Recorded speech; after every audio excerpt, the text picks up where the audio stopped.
Oke, selamat siang. Assalamualaikum warahmatullahi wabarakatuh. Nah, jadi saya akan menjawab pertanyaan dari para senpai. Kemarin ada pertanyaan, Mas, gimana cara kirikai dan apa aja persyaratannya? Oke, perlu saya jelaskan sedikit. Jadi di Jepang itu ada dua jenis untuk cara bikin SIM, ya kan?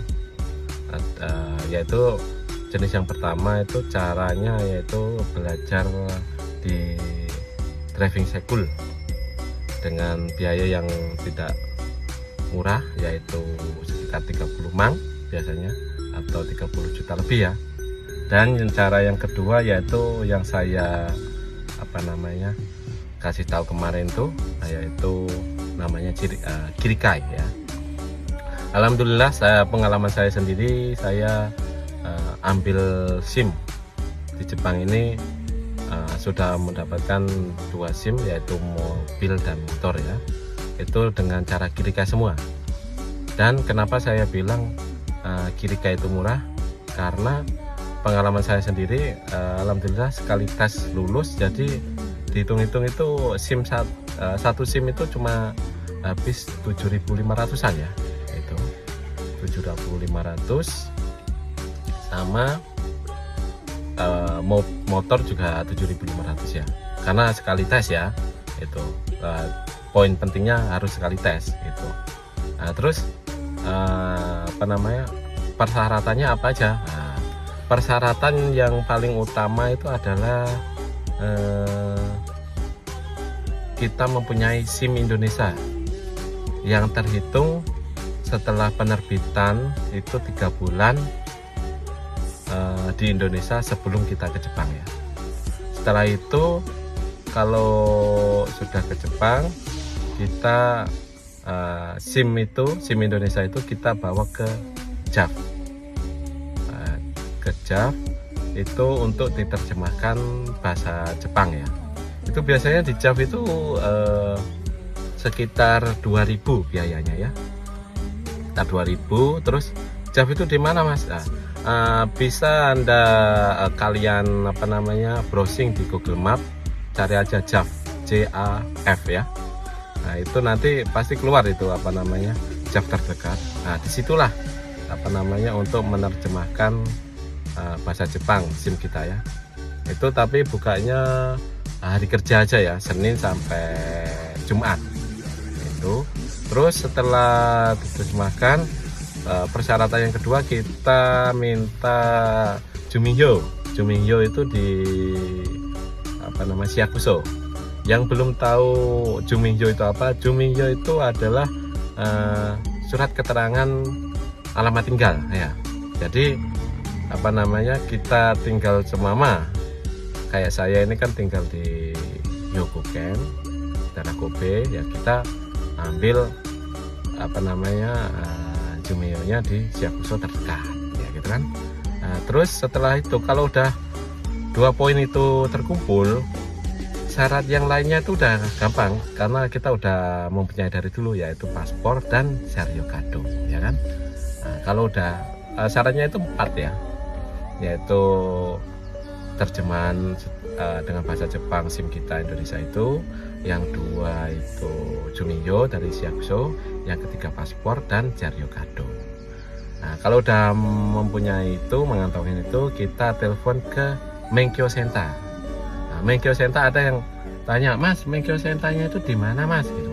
Menkyo Senta itu seluruh Jepang ada ya, seluruh Jepang ada, seluruh provinsi ada. Jadi biasanya tapi di kota ya, maaf kalau yang di kampung mungkin harus ke kota dulu gitu.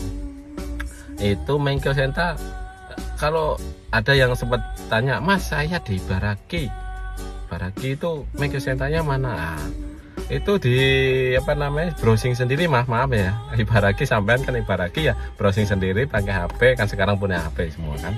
Browsing sendiri di Google Map juga seperti yang tadi, Google Map, nanti pasti keluar itu Menkyo Senta yang mana. Disitulah Menkyo Senta.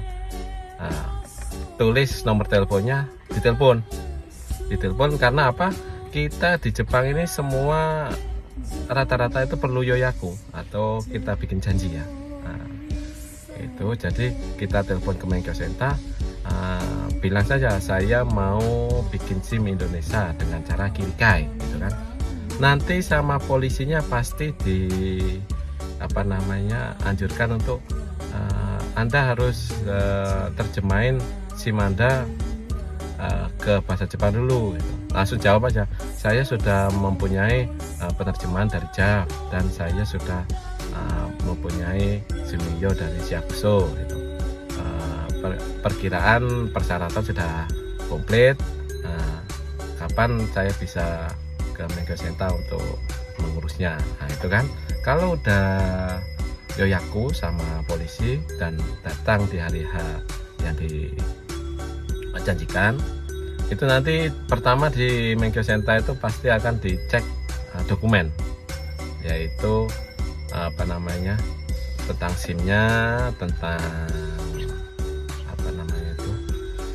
penerjemahan dari JAV dan Sumiyo, paspor.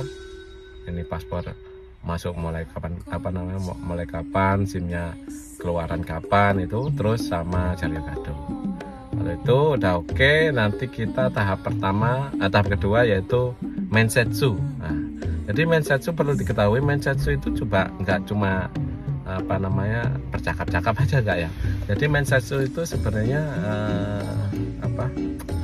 lebih condong ke psikologis. Jadi kenapa kita sebenarnya Mensetsu itu soalnya cuma apa?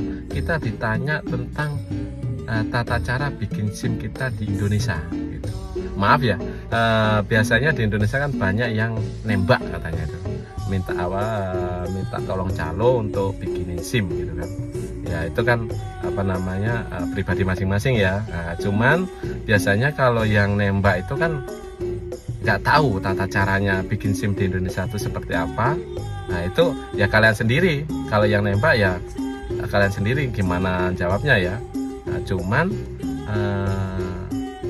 masukan saya cuma satu, saran saya, mental itu yang perlu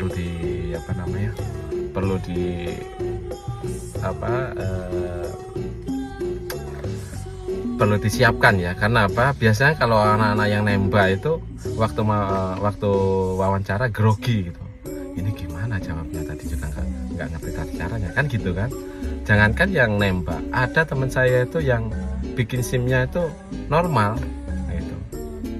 Dia pasti bisa lah tata caranya yang gimana bisa. Cuman dia itu grogi karena entah itu karena bahasanya gugup atau gimana. Waktu wawancara itu yang poin yang paling penting adalah mental dan bahasa Jepang itu mendukung ya, mendukung banget. Jadi kalau kita diwawancarai, kalau bahasanya bla bla bla, gaguk-gaguk, dikira ini bohong gitu kan.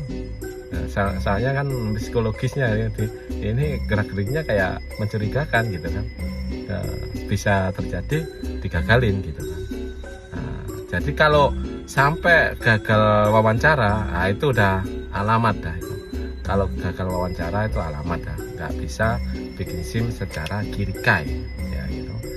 Seumpama ini udah lulus wawancara mas. Nah kalau udah lulus wawancara, kita nanti bikin janji kapan mau tes gitu. Setelah wawancara biasanya sudah suruh pulang biasanya. Habis gitu bikin janji lagi kapan mau tes. Nah, tesnya itu ada dua, tes materi sama tes nyetir ya. Oke. Ya sekedar itu aja lah. Barangkali nanti ada pertanyaan lagi bisa saya jawab lagi ya. Karena ini saya sibuk kerja hari-hari ini, jadi maaf nggak bisa jawab, nggak bisa bikin video secara cepat. Ini kebetulan lagi nunggu istri belanja, jadi saya bikin di mobil ya. Oke, sekian, terima kasih. Assalamualaikum warahmatullahi wabarakatuh.